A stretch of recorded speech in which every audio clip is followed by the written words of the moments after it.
When you guys were kids, what did we say? Used to say cheese, cake, Pussy. money, pussy, Yeah, you chocha. forget, huh?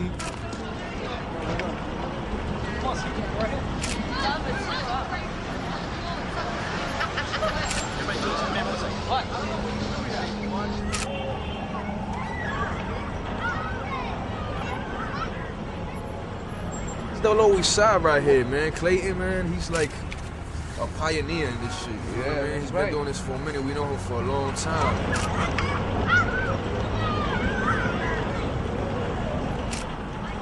You could almost be anybody you wanted to be on the Lower East Side. If you wanted to dress up as a woman, you could dress up as a woman. If you wanted to be a skinhead, you could be a skinhead. So what's happening? I always had sort of an interest in preserving history. These are people's belongings. You. Belongings are put them in the garbage. What's that telling them? They're saying that we're garbage, and that's we are citizens of the United States. Thank you. So, for example, if somebody had been stabbed with a knife in the Bowery, if I could get that knife where the guy was stabbed with, or that oxygen bottle that kept the guy alive, I then had something that had a real historic significance for me. Looking out on the street, it's like being in an aquarium, and when I look out on the street, I see this activity all day long.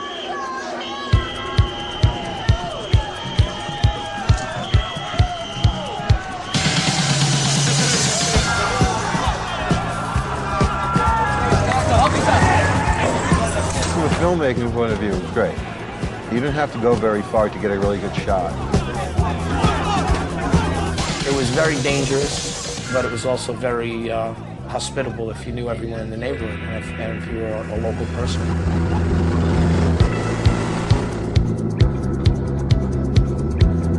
The art scene in that crime-ridden area was really exciting, really vibrant.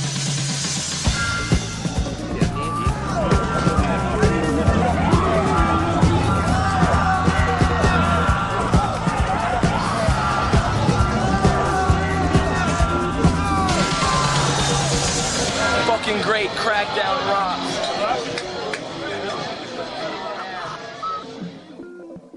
He's simply the camera. His presence is the camera. Here we are in the Lower East Side of New York City. This place is great.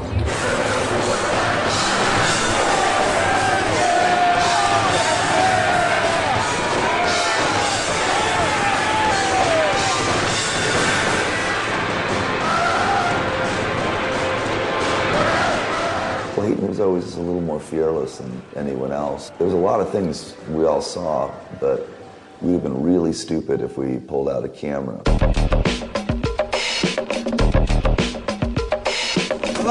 No colors, man. Satan Sinner's nomads. We call Levin or Levin, you fucking communist piece of shit! Come over to East Village, we'll get you. One-on-one! One-on-one! He's no fucking play! Get him in the box. He always appeared with his cameras. Clayton, so tell us about the videotape that you took.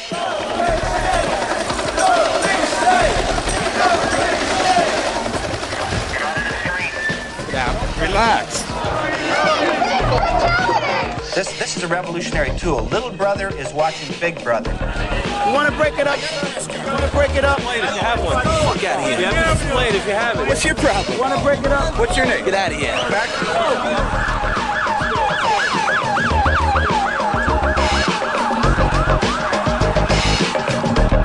He's a crusader in the Lower East Side, New York City, for like the past 25 years.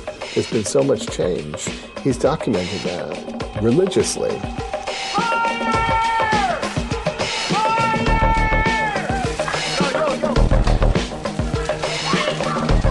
Well, I think the Lower East Side is leaving me.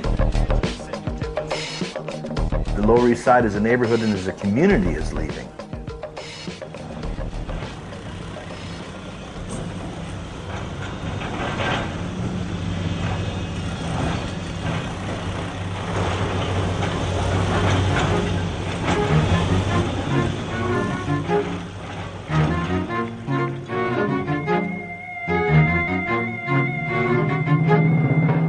all of a sudden somebody's going to wake up to the fact and figure, oh my God, that neighborhood has changed so much that there's almost no record of those people in that change. Well, I have that record.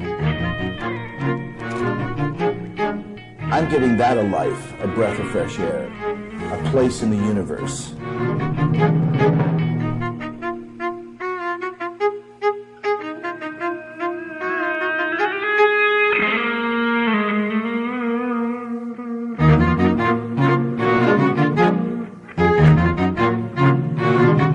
And eventually what happens is you accumulate an archive, which I have, which is actually now really substantial. It's certainly got a couple of thousand hours of video and hundreds of thousands of photographs.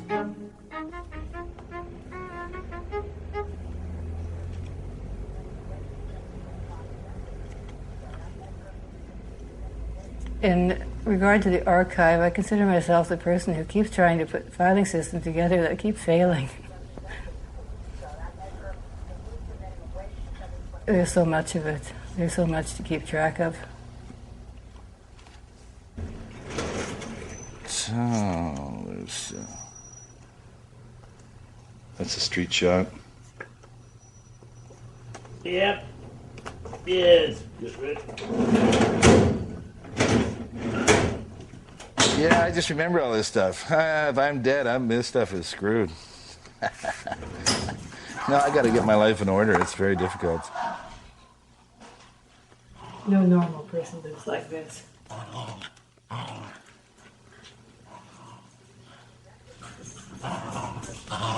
He started to show me mountains of photographs. And he looked at me, he goes, you know, after talking for a while, he goes, you know, Billy, if I die, this stuff goes on the sidewalk. And being an antique dealer, I really could identify with that, because when I see something good, that's my business. Did you steal these? You have your name. Clayton's work has to be preserved.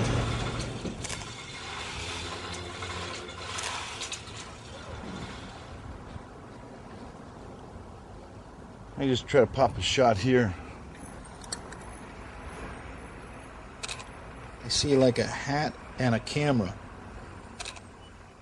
And the camera's always there, and it's in my face a lot.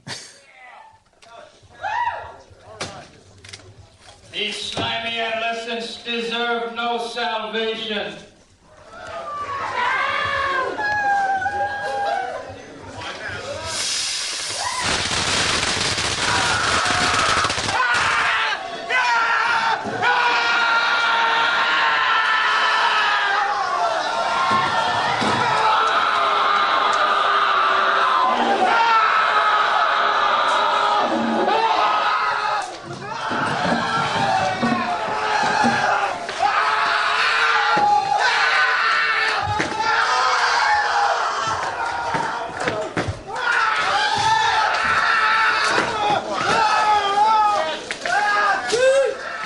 I haven't done those acts during many, many years.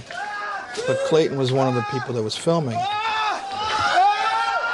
At one time, I was thinking that maybe he was working for the government, getting all this information on underground performances. If you want to know how big a society is, or how crazy a society is, or how dynamic it is, or how it's changing, look at the outside edge. It's metaphor for the literal pieces of meat that we are. And that's basically where I spend most of my time, on the outside edge. You ever see Black Widow? Not around yet? This is Rocco, another Saint Sinner Nomad. Oh! There you go, you know? And then we got and me, of course, I'm an artist. It's just my painting, and I do some crazy shit sometimes, you know what I mean? Clayton influenced me to do these things. He created a monster, you know what I mean? They look real righteous. Para sufrir, yo nací para morir. Perdóname, Dios. Perdóname, Dios. Those people also define a whole society. Those people defined what the Lower East Side was. So that's why the Lower East Side was important, because it encompassed everybody. Went to Vietnam in 1969, and I got back here in April of '70. I guess I did lose a little touch with what was supposed to be happening, like get a job and go and do this 9 to 5 thing. They used to say that the streets in this town were paved with gold. All I see is mosaic. Basically, the only crazy part about me is that I'm stupid enough to be out here doing this. And it's a blast. I wouldn't be out here if people didn't like it. My lifestyle, the way I'm living, no funding, trying to survive on the little bit of money I have doing this. I've gone really across town here. All these millionaires in town, not one of them has thrown me a credit card yet. So, you know, I live in the real world. Jim Power, the Mosaic Man. Da, da, da, da, da, bum. Think of the contribution of that and how nuts that is for somebody to go out there and spend years, you know, decorating a neighborhood. You'll be able to do that in the future.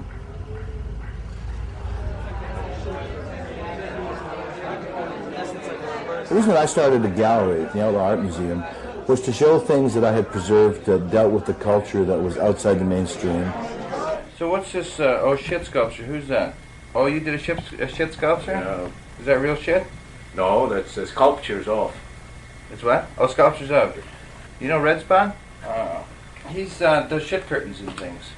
What do you mean shit curtains? I mean, curtains made out of reproductions of human feces. Oh, really? Yeah. Photographic reproduction? No, art. Shit. Curtains. You were involved in starting some sort of art movement? Yeah, that's it. The no art. No art. That's right. That's what that book's on.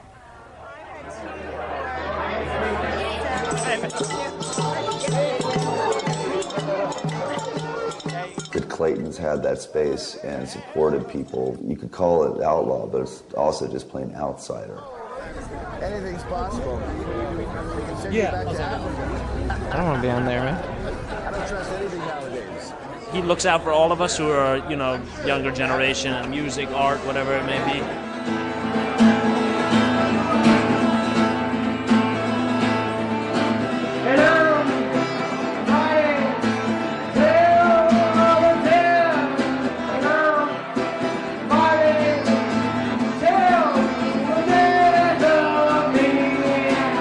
Vicious, baby, because that's how I am, sweet and vicious, Scorpio style, 10/26/76. He does show very interesting people. It's an amazing gallery.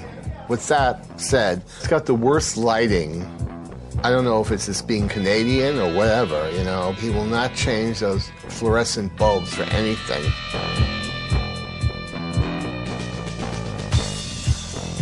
Came from a very working class area. This was in Western Canada. My whole art experience in the beginning was awful. Art school and I did not click at all.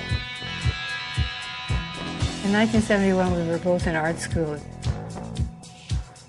I ended up with Clayton.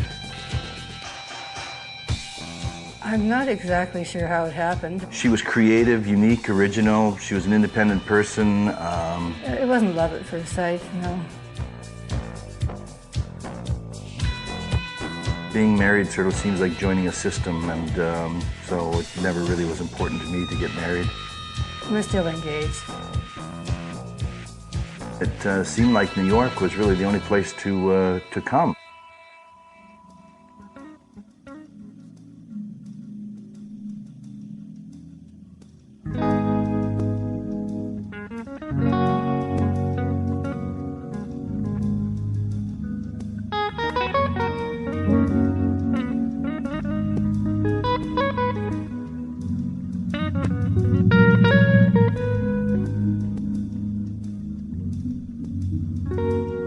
When I came in, there was a short-term debt of $6 billion. My job was to bring financial stability to the city so that it would not have to go into bankruptcy. The city is in a fiscal crisis. It's not neighborhood blowout, it's New York blowout.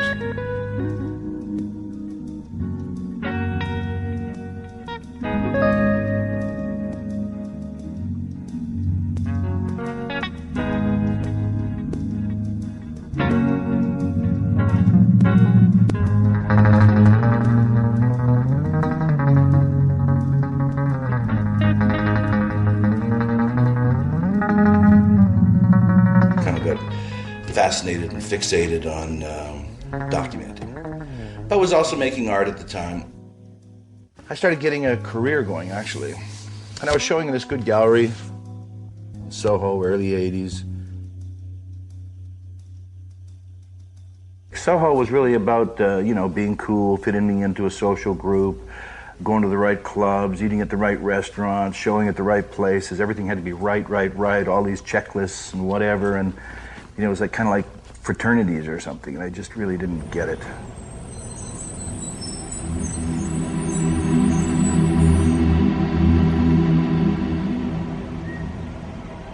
And eventually found the Lower East Side, which I found to be totally comfortable and inspiring. The fact that you could be whoever it is you wanted to be and live whatever lifestyle or life you wanted to live. Do whatever it was you wanted to do.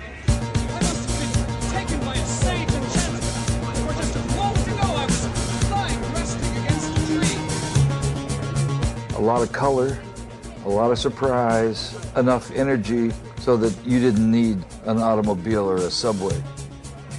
You just rode on the waves of the dynamism of the place. It was like Disneyland. Everything was new and it was interesting. We lived on the Bowery at the time and our rents were starting to go up. And said, look, you know, we're going to have to find a way to survive in this city, so we better try to figure out how we can buy a building and such. Spent a year looking around for a place to live, and we found this place. We went to 42 different banks trying to get a mortgage. We have this idea. It's a two-story building. The first story will be income producing, which will pay for the mortgage, and that's a stable job, and then we can do it. Now, it is time for Addicted to Style. A baseball cap is a baseball cap until New York artist Clayton Patterson gets a hold of one. Patterson got his hands on a 100-year-old sewing machine last year and began embroidering skulls, Popeye spinach cans, and even high heels onto the classic American cap. He made one for himself and got so much response from it that he set up a little storefront in New York City where they've been selling like hotcakes. Now they're available at clothing stores across the country. And we first got them into Elle magazine, like about 1986. And as soon as they were in Elle magazine, then high fashion stores got interested, and then we were in business.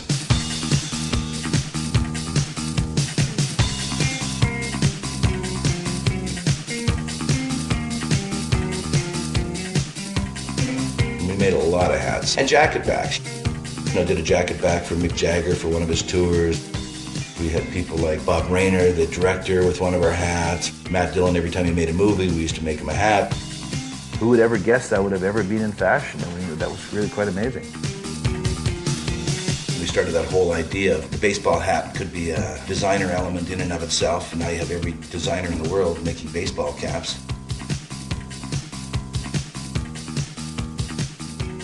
This is an embroidery machine.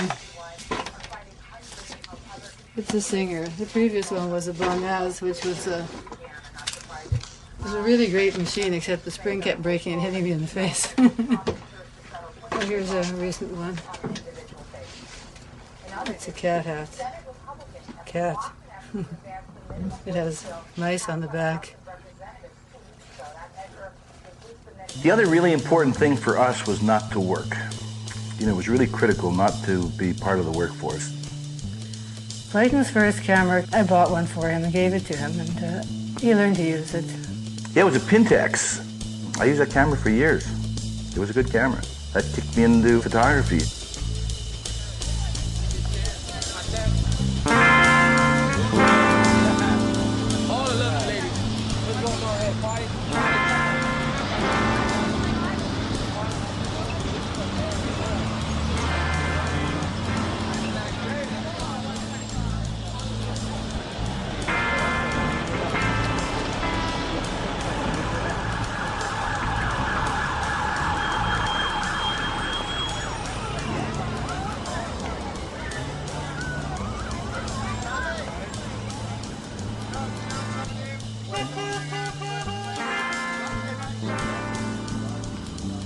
He's really able to capture the humanity in all kinds of people.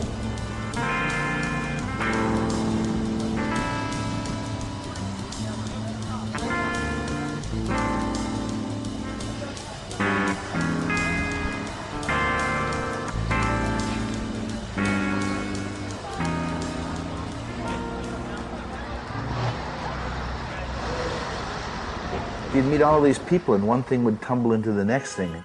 I would meet somebody like Peter and I'd photograph him because he was on the street and he was going by and he was a person who lived in the neighborhood. So then Peter would say, would you like to document me as getting ready for my drag and my performance? And I would say, sure. You came over to my house to photograph me beforehand, getting ready. I know that you used to come over and photograph me getting ready a number of times. So Peter used to go over to the Pyramid Club every Sunday. I'm so glad to see you finally made it here tonight. Beautiful 101, I'm ready. I think I must have told you what I was doing, and you said you'd like to see. Came to the pyramid and saw what was going on there, and you were like, okay. It's rock and roll fag bar. It's Save the Robots. It's ecstasy night, Valentine's Day. Invitations right here for anyone who wants them. You can see me up on the bar. Money can't buy me love, but okay.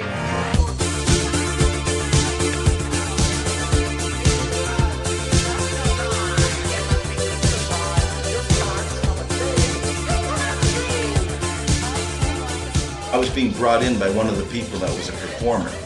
So that gave me just total access. And I spent a lot of the time in the dressing room, you know, documenting them putting on makeup and getting dressed.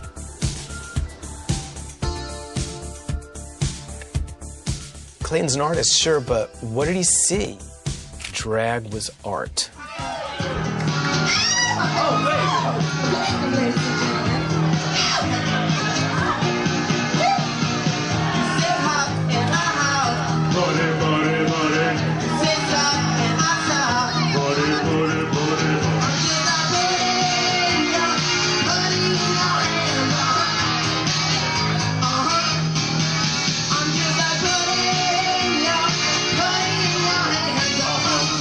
It was extremely creative.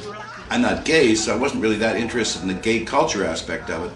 I was interested in the artistic aspect. Peter would create a different face and a different character every week, which was like totally phenomenal to me.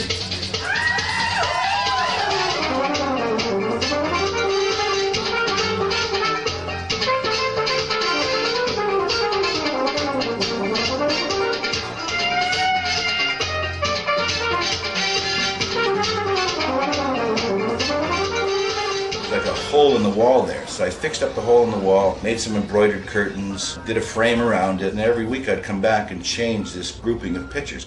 It was just a lot of fun to have somebody who was so fascinated by it around on a regular basis. Kathleen,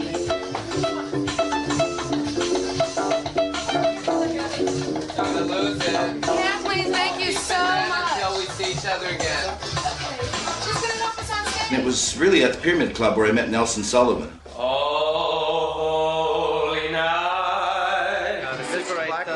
All of a sudden this guy showed up with a handheld, commercially available video camera, and then all of a sudden he was part of the show, he was documenting people. Oh, that's an incredible machine. I'm happy with it. Nelson. Okay. You're Clay? Right. Clay what? Patterson. You're Nelson? Yeah, Sullivan. Yeah, okay, good. No, it's an incredible little machine. He was in a new place at a new time, and everything that he thought of with the camera kind of became a tool. He taped things all the time with his primitive video camera, state of the art back then. Nelson really, changed my life by introducing me to the video camera.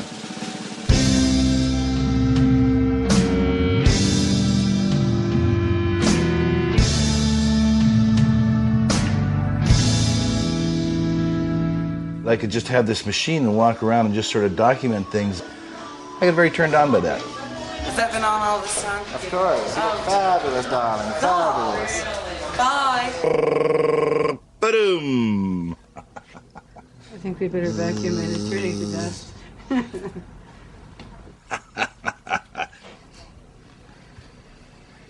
Yep. Those were the days.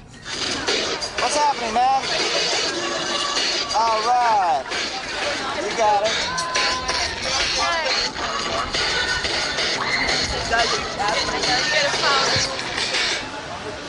What are you going to do with these films that you're making? Oh, I don't know. Hopefully they'll be important someday, right? Yeah, you never know, you know? Hopefully you'll be important someday, right? Yeah. And then I'll have you on video. know it. So what's happening tonight, Ray? Me and Marshall could get some serious pussy. Mucho much. The security at the pyramid was the hardcore scene. What are they, hardcore? What kind of music? Sure, here's Ray here. He's the main man. I'm not any band from You guys just missed. What kind of band guy are you was in? Here. What are you doing? I mean, what kind of band are they? What kind of bands are they? Hardcore. Hardcore? Oh, God. All right. Does that mean we can slam? Jimmy Gestapo from Murphy's Law, Ray Beast from Warzone. I'm in this band called Positive Outlook. Okay, come out here. Positive mental attitude. Positive Outlook. Okay, under here. The way Let's I get live into my night. outlook on life is positive. Okay, so what's the name of the...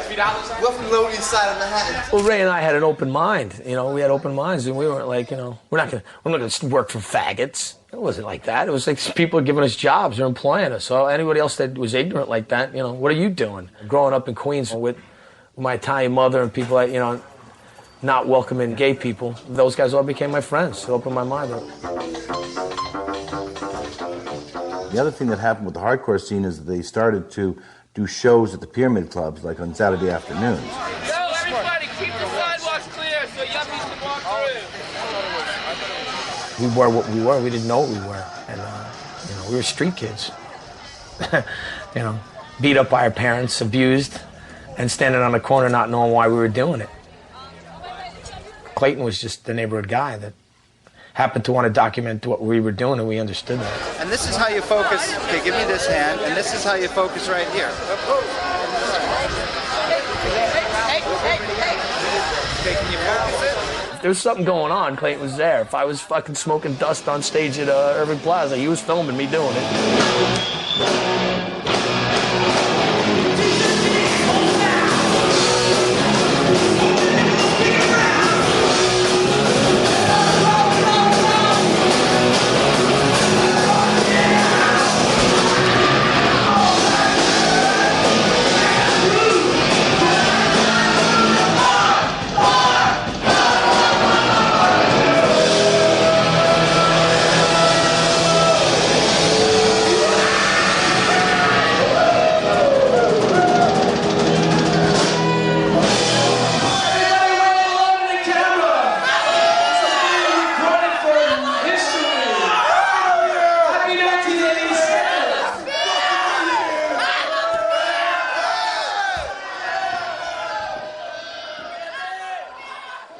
Cameras gave me access to a lot of places where I would have just been an audience person and not really a participant. The fact of the matter is, back then, we didn't let people film us. People would come by and try to take pictures without our permission. They'd get their camera smashed, or their face, or both. I ain't even gonna say what the name of the song is, because you fucking people know it. Yo, fucking jump wheels on stage.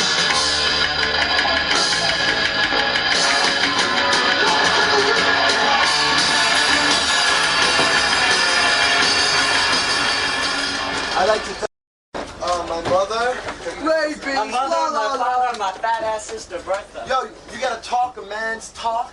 Walk a man's walk. walk. A man's walk. Think a man's thoughts. You want to be a man, don't you?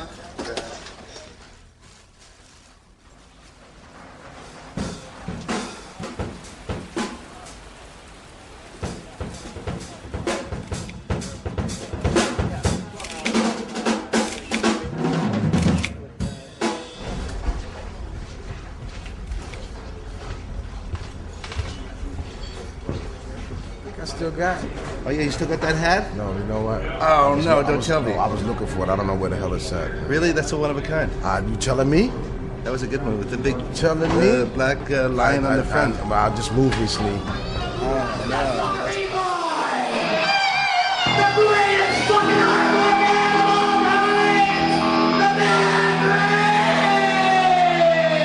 All you gotta do is roll the camera, basically.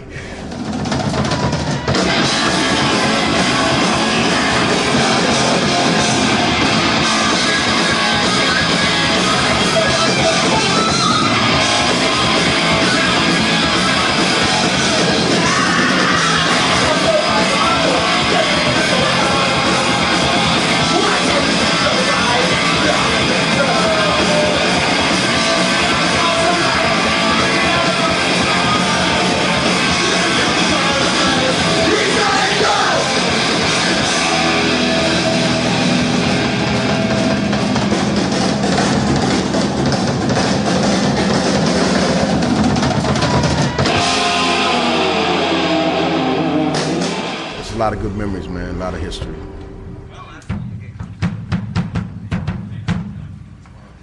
We played, I think the first time we played here was 79 maybe. We used to live right across the street when we first came to New York. They had theater seats right here in the front. And one night we were playing, I remember, the chairs got a little loose. Next time we played, the chairs was out of here. Come out here and check the monitors. I'll be there in a second. This is my baby. Bad Brains being the last hardcore show with CBGB's, but as big a way as possible.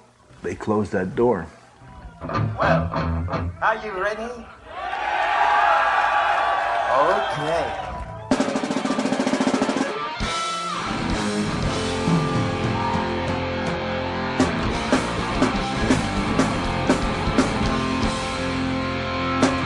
Chorus of the dance crew feeling the team and every dog was wanted to suit themselves. But the fact that matters is it just don't did because they ain't understand anyone else to tell me why. The jazz in line try to run up beats of the USA. But the fact that matters is that they just don't did because they ain't understand so the rule say, I don't worry about going inside. I don't worry about going inside. Look into y'all. And the same old story. You looked out in the crowd and there's friggin' Clayton out there in the middle of the mosh pit getting bounced all around the place by these huge dudes, and he's taking pictures.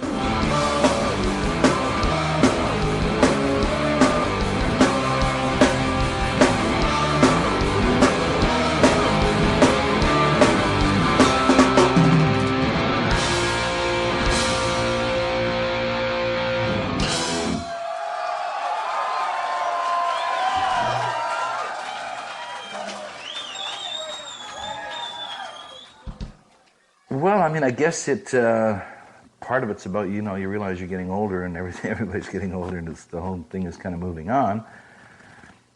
And sort of feeling the essence of the end. On one hand, it's all glamorous, and on the other hand, it was very treacherous. There were a lot of very serious potholes that one could fall into.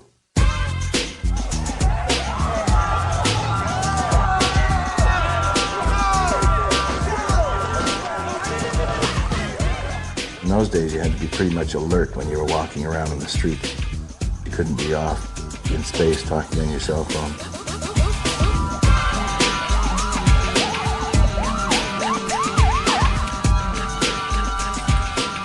This was like the third term of Koch, so you had a whole city that was basically in ruin. It had kind of reached its bottom.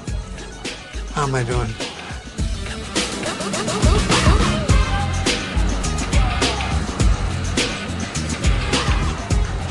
The city government was corrupt. Koch's administration was plagued with criminals. And it was like what one would think of as a third world country. Quality of life was not high on the agenda. The crack epidemic started about 1984. AIDS was rising.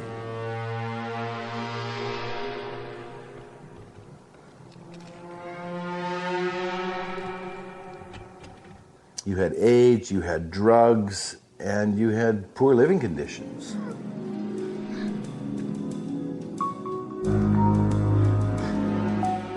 We could literally sit in the park all winter long and burn garbage, and not a fire truck or a police car would come by. There were no police cars in the street, unless they eventually started to come and raid the dope spots and stuff for whatever election was coming up.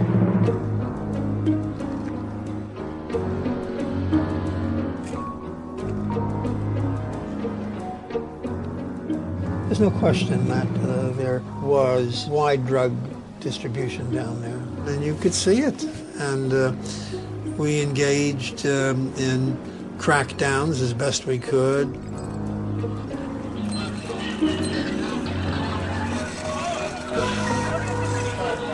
We'll take you down to the Lower East Side. That's where everything was happening back then. All of these streets, these corners here were all, set heroin spots. There'd be people laying on a stoop dead with a needle out of their arm, and it'd take a while for them to clean them up. They never cared. because it didn't matter down here. There was abandoned buildings and junkies, people dead on stoops. You went to call an ambulance. Well, then you just relax for a second. Did you get stabbed or anything? I don't think you're gonna make it, man. Why don't you just sit down for a minute? Oh, okay, well then just relax. Just go sit down for a while.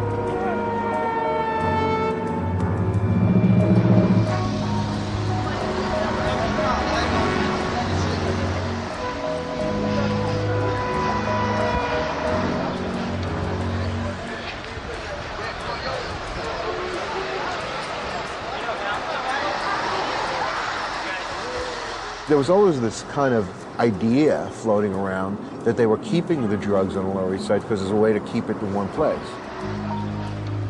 You took your life in your hands every time you walked home at night because some junkie needed something. And if you happened to be on the street, you were just his next meal, his next high.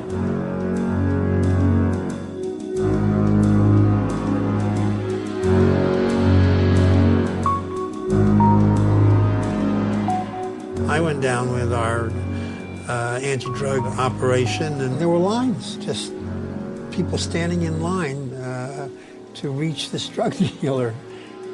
That was one of the operations that they would do. They would have several people keep you in line out on the street, and then run out of the building, do everybody run back in.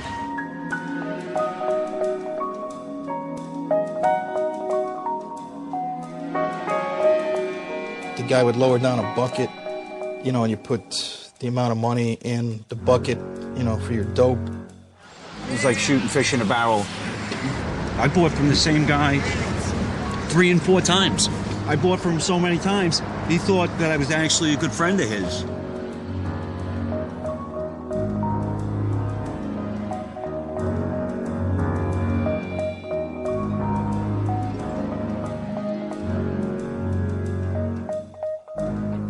The derelicts on the street were interesting. They turned out to be nice people, most of them.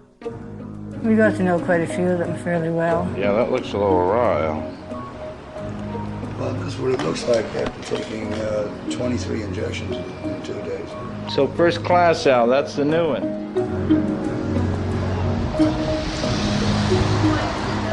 Stamps were a way of advertising who you were, and people would become familiar with you. So all of these stamps really are brands. You know, I didn't participate in what they did, but a number of them let me document it. It was a very important part of the Lower East Side and the history of the Lower East Side, and what happened here was a major part of the culture.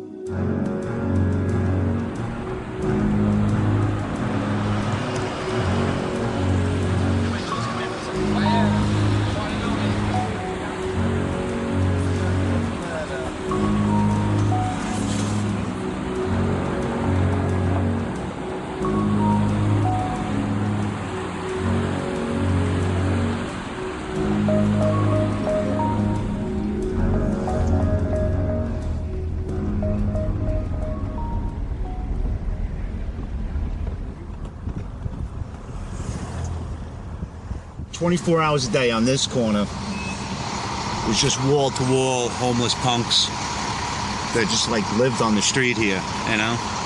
They'd all have like 5 different dogs on leashes, you know? In here, this was everywhere you could see was their own little encampments inside the park, you know? You wouldn't be taking your kid to, you know, go on the swings. I can tell you that much.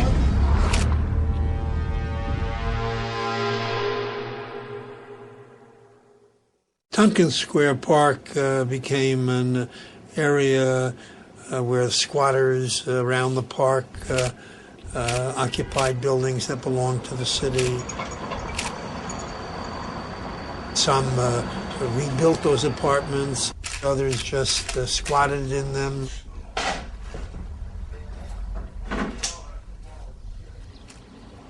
You want it in revolutionary terms?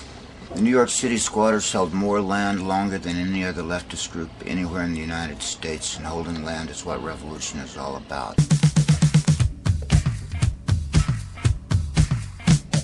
This neighborhood was ripe for taking over. It really was. We were sitting down here in and trying to organize people and showing people how they could get control of their lives again, how they could come back in here and take over buildings and homes and get control of their lives without the help of the system. The place was in chaos. You know, you had squeegee guys at every corner, there was homeless at every doorway.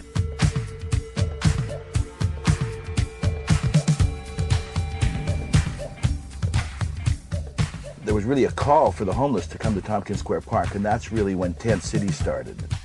I moved to the park in about 1986. Everybody who was in Tent City, they was from all over the world.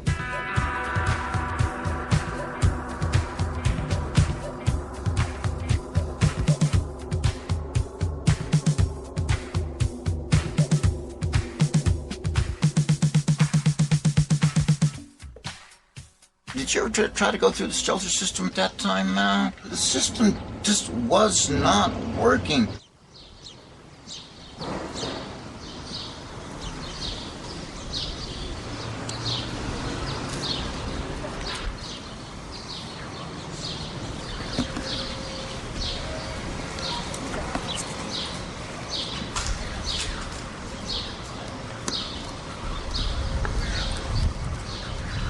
Pictures of us? Yeah.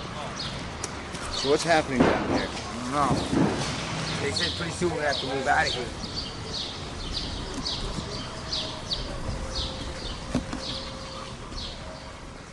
If you get involved in something like Tent City, that's almost a round-the-clock situation.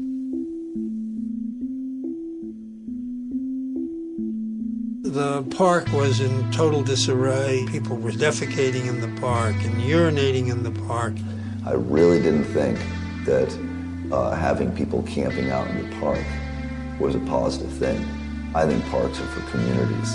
I bring my kid to that park. Throughout the city, there's a curfew in the parks. In Tompkins Square, we sought to enforce it. And, of course, that upset the militants who, this is our park, the people's park, the usual baloney. Who's fucking park? Our fucking park! Who's fucking park? Our fucking park! There's one little postage stamp area in this whole city where there's freedom, where there's hope, and it's Tompkins Square Park.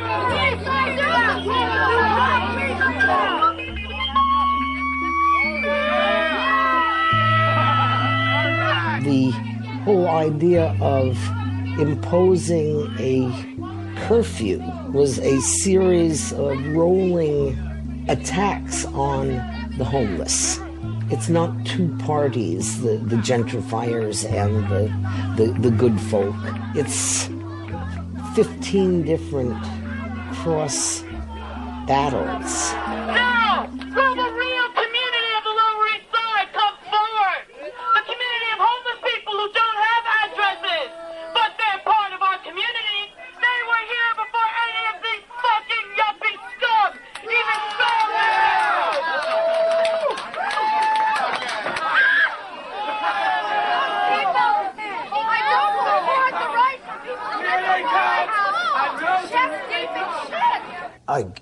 I assumed that they were scared because you got 800 homeless people living in the park and everybody's running around and doing whatever they want to do, like the whole park was out of control. If you just rode around the neighborhood and read the graffiti, you'd believe the revolution was going to start tomorrow.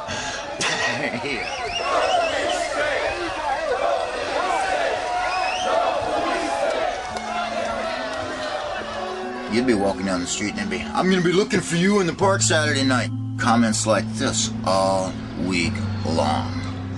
You know, well, we're going to be there. Hope to see you.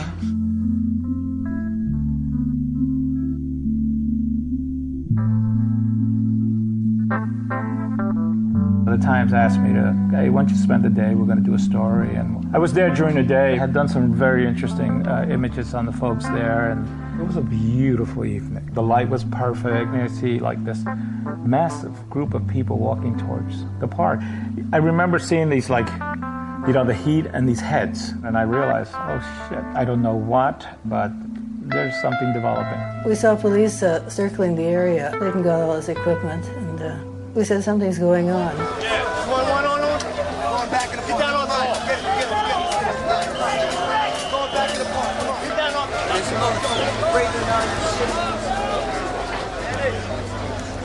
Jonathan Clayton. How you doing? What's happening out here?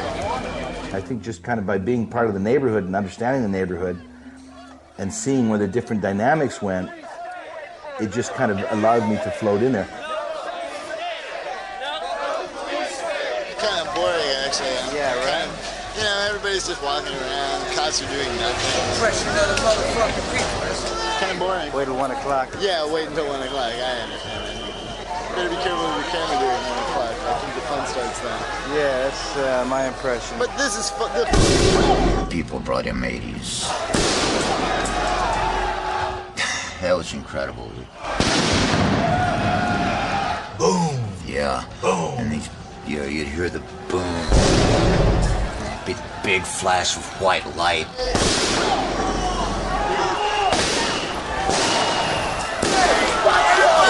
I didn't bring any fireworks. It's our fucking park! It's our fucking park! Everybody's got a different story of how it started that night.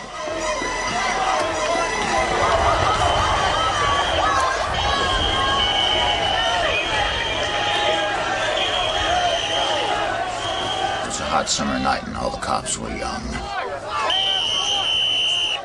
There were like dozens of people inside the park, and these 4 cops came along and shut off the entrance there and wouldn't let people in. And then people started going over the fence, and these 4 cops panicked.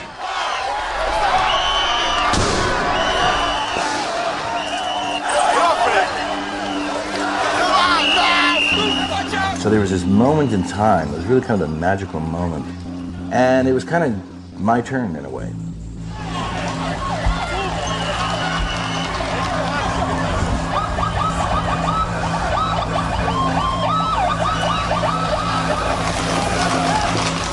All hell breaks loose. People started getting beat up.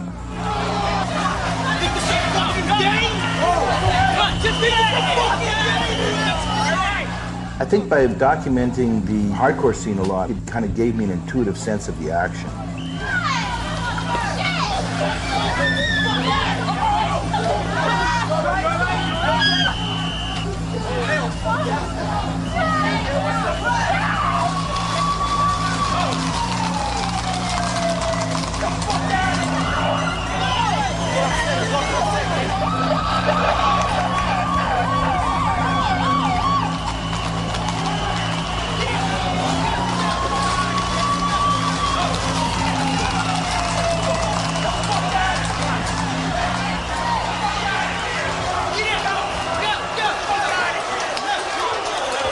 Wait a minute here. What's going on in New York City? Anywhere, go home. Get out of here.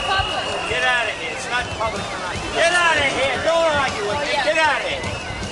So then the question becomes, why didn't they just take the park instead of the streets? They just overreacted, and by taking over all the streets, they created conflicts where there was no need to have conflict. The police were all over the neighborhood. It wasn't just what you saw in the video, it was all over the neighborhood. We are very ashamed.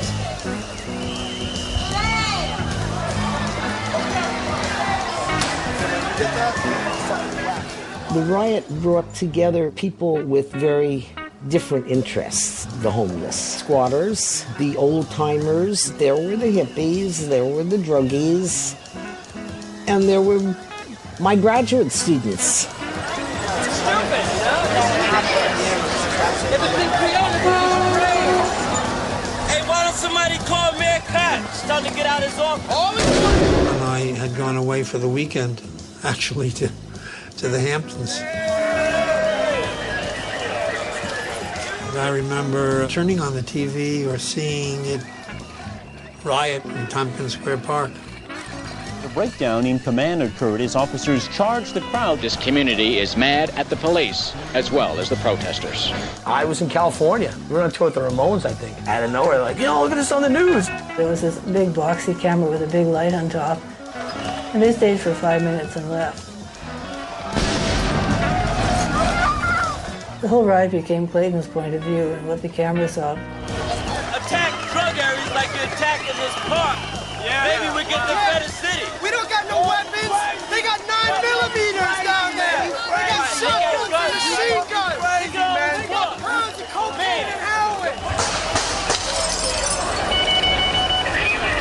What you guys gotta understand is when we say you gotta leave. You guys want to fight it, you take it to CEO, you do whatever you want. Sure. You don't do this. We don't want to fight this here.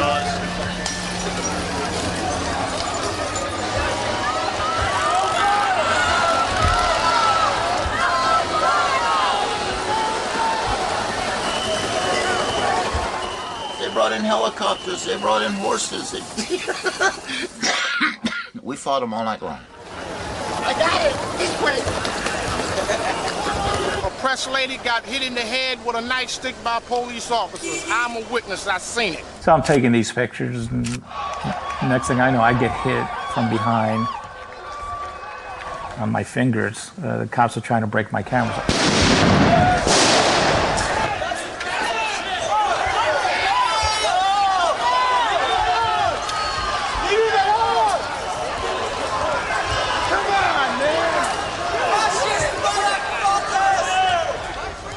Usually after some big incident had happened, I'd go home and take the tapes.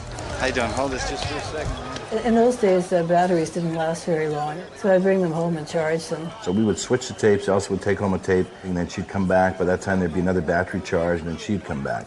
She was on the front line the whole time, just as I was. But she was always sort of soft and invisible, and I was kind of like the big noisy one up front.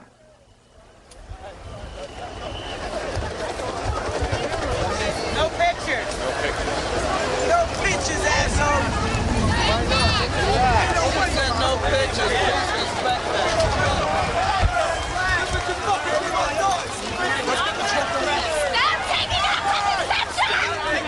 Respect the rights in a democracy of an individual person to say, I don't wish to be photographed. They may have private reasons, okay? I think you're a coward and a rabble-rouser. Why do you tell me? And you don't belong to the neighbourhood. You're from Canada, you say. You're from Ireland, right? I'm a citizen of Ireland, yes.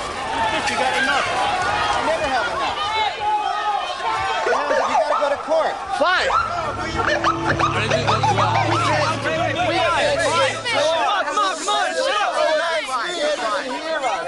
How can we meet? This is not the way that we're not trying to do this. They're trying to do this.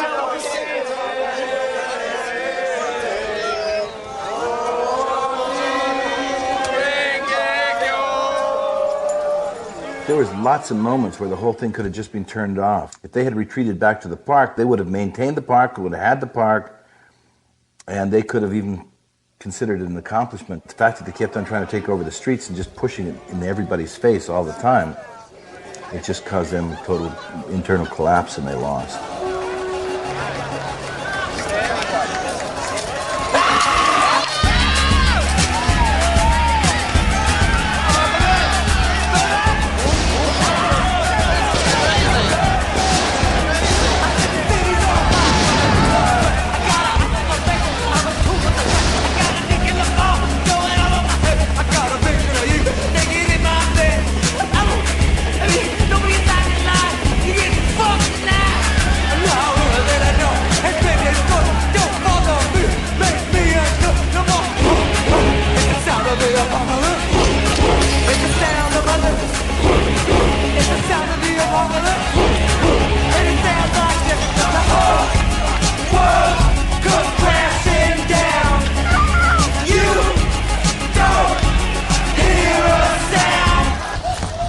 Come here, man.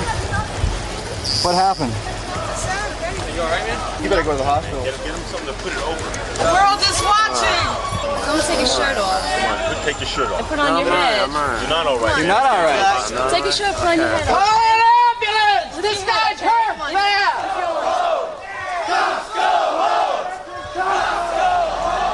I was laying on the ground innocently and you fucking beat my head in with the fuck for no reason.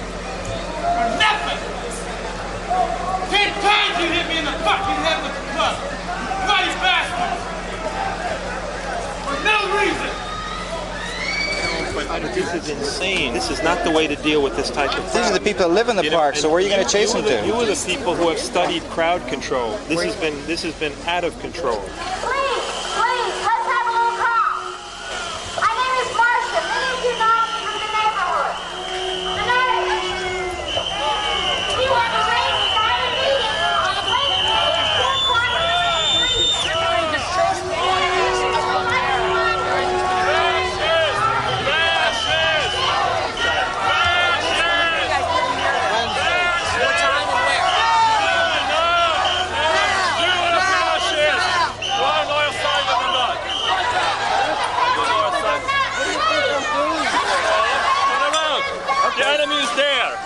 Okay. The enemy is there. There's gonna be a meeting. No. They are gonna disperse, so just, you know. No dispersal. Why are they doing this? This is Watch out. This is a park. Because it's like. This is crazy. This is a whole It is, but they are doing it, you know? They are doing this, look. Who is paying these fucking people? We are. That's the most ridiculous part, you know? At the night, the park is ours. There's no dialogue. I mean, what the hell are we talking to fascists? Would you talk to Hitler? Would you talk to Mussolini? What do you want? Can you walk away from the situation and let them just go to the park? Why don't they leave? Just they're dead. If they leave. And they agreed they'll withdraw now. One of the shots of the riot tape is the horses and the protesters coming down the street, and the cops are retreating, and then people go into the park. Go home! Get out of the park! Get out of the park!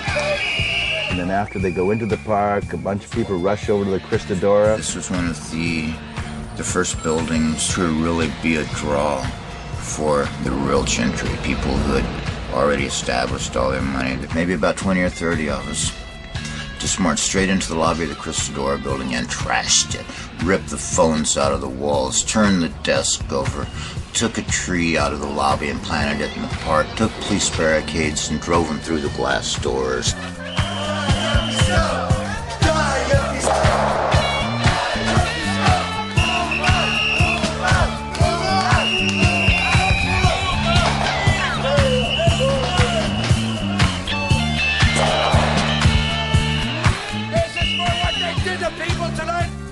Went home thinking, what a night.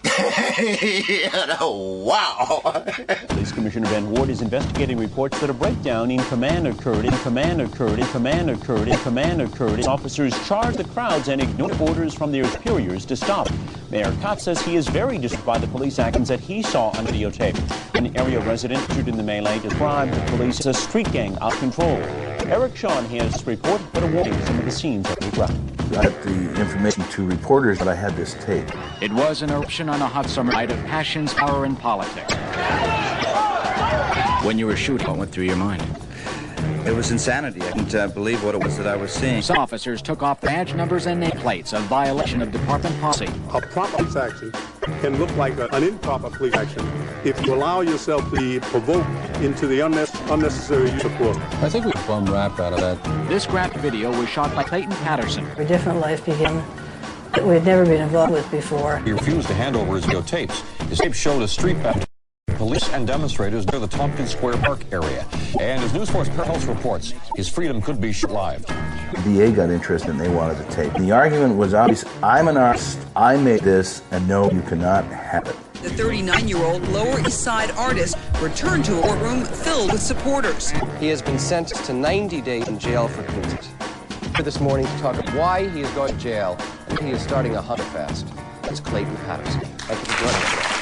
They weren't getting the tape. They would say, get rid of it and it could go away. Clayton began to have all kinds of problems after that. Patterson left state Supreme Court in handcuffs. Patterson has been fasting since he was jailed on contempt of court charge earlier this week. His refusal to turn over his 4 hours of tapes at Tompkins Square riot is based on his mistrust of the city's ability to prosecute abusive police. What they really wanted to do was not to create this into a scene. And so by me doing that, it created this huge pressure. The message gets out to the police. You can do whatever it is they want, and we will back no matter what. While the mayor promised to punish any guilty police officers, many here don't think that will ever happen. It was not a pretty picture. But that all was yet to unfold. Then eventually we made an agreement for them to get a copy. Cops got indicted, captain removed from the precinct, the chief was retired, cops were fired. People kind of took note of him. A man who went to jail rather than give police the videotape he made of a demonstration turned riot. It's a police riot. Everybody in New York knows that it was police misconduct. Buy yourself one of these.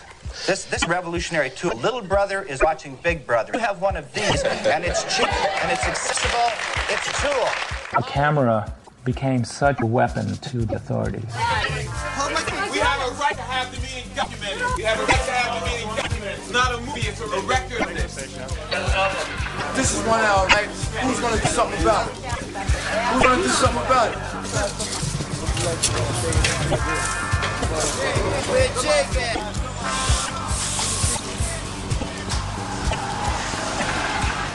what they want, it's what they get. Now we live in the street. I got involved with documenting the political chaos that was happening in Lower East Side on the streets at that time. The first to go. We don't live here. No one can. Tompkins Square.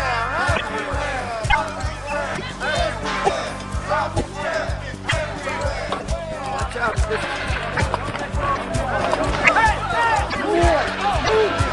He's the guy right there. He's the guy that's the girl in the head. Brooklyn South Board 2922. Why are you gonna kill us because we care about people, you fucking asshole? The guy right there. You don't give a shit. Get your stick up. You're a woman beater, man. You homeless old lady. You hit her in the head. I got more cause of trouble in any in the history of America with those tapes, subsequent tapes.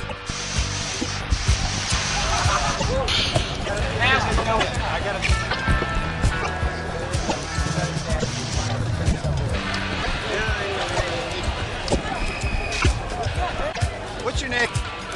What's your name? That stuff poison? What's your name? What's your name? What's your name? What's your name? What's his name? Clayton and Els work excellently as a team. They work together, hand in hand. When we went somewhere and Clayton was about to get arrested, he gave me a camera. Here's the camera. I was the attraction. So all of the cops would be totally focused on me. Here we have an arrest. We're in the heaviest drugs neighborhood of America. I'm being arrested for free speech. Free speech. Free speech. I didn't even think about her, ever, which was part of our strategy because we didn't want them thinking about her. But I can be doing it without her. We are Clayton. Don't touch her. Don't touch her. Get your hands off of her. Get your hands off her. Get your hands off of her. Hey, 169-162. 169-162. What? What'd you say to me? What'd you say to me? Oh, shit.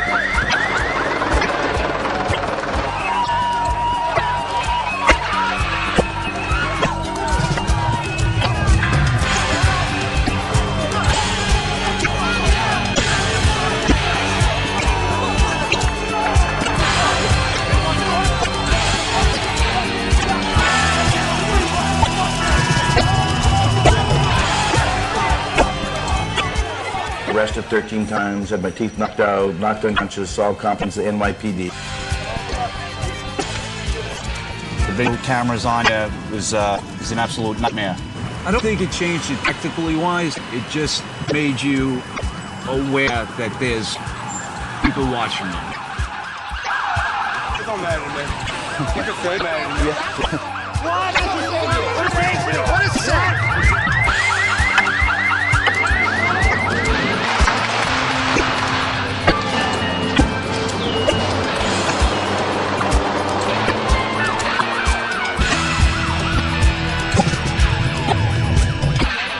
And he made it black and white.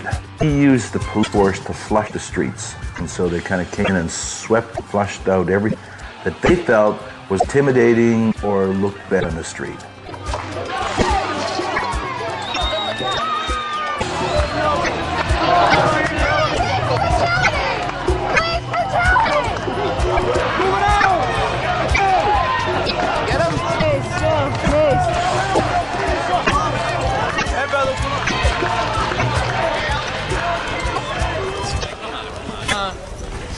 Relax.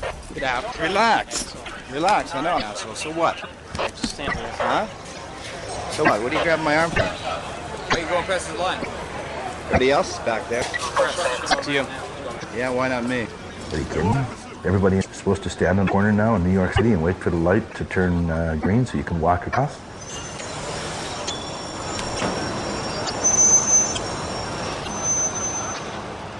And when you start seeing, like, you know, the really crazy homeless people, they pulled off the street. And pretty soon you start seeing the less crazy and more normal homeless people picked off the street. And then pretty soon, you know, the panhandlers the next group, and then they're gone. Pretty soon you get to the point where there's nobody left, are very few, and then you realize, well, how kind of eccentric I am within this world. There's certainly will be a push to get me out. Out the door this way. Out the door this way. You told me you were going to come talk to me. I'm talking to you outside. You're going to talk to me outside? Oh, governmental administration. Outdoor. Out the door. Are you going to talk to me? No! No. Don't say it. You don't listen. Oh, so what? Oh.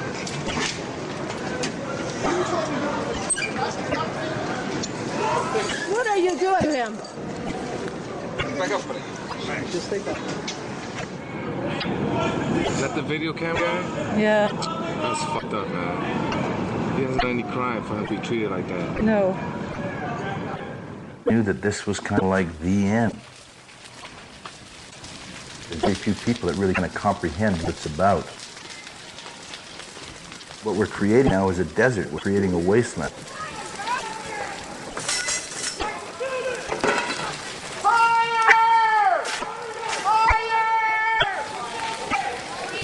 What's gonna get the fuck thrown out? Terry, what the fuck? Here, hold this. You should have stopped these motherfuckers from the beginning. He down with it.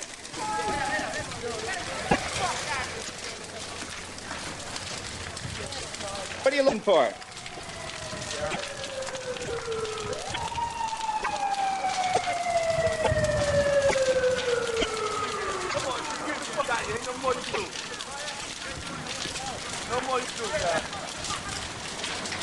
In 1988, they couldn't close 10.5-acre park in low tide.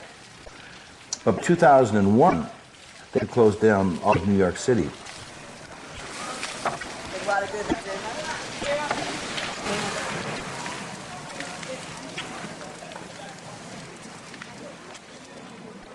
A big mental adjustment to me to try to find a place to fit into this world, because this world is the world that I always try to escape from, and this world is here.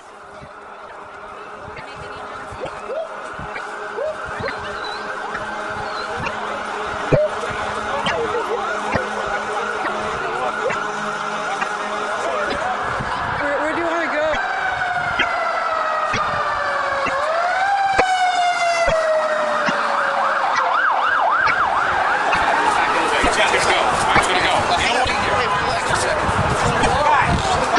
Don't be stupid, it's your life.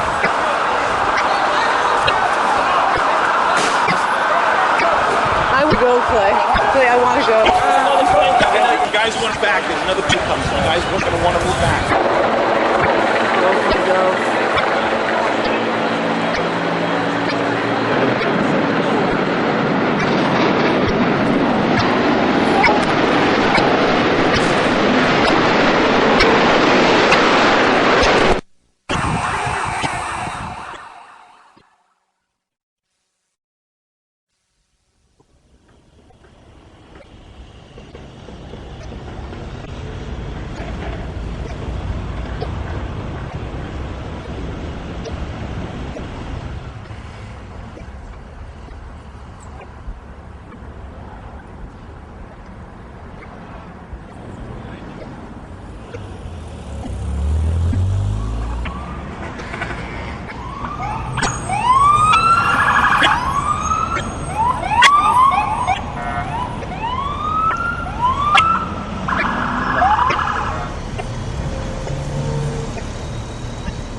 Before I started illing, talking and telling, son of a bitch, he was a snitch drama.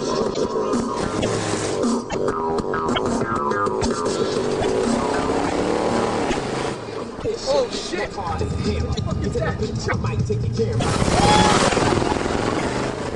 It's changed night and day. Changed night and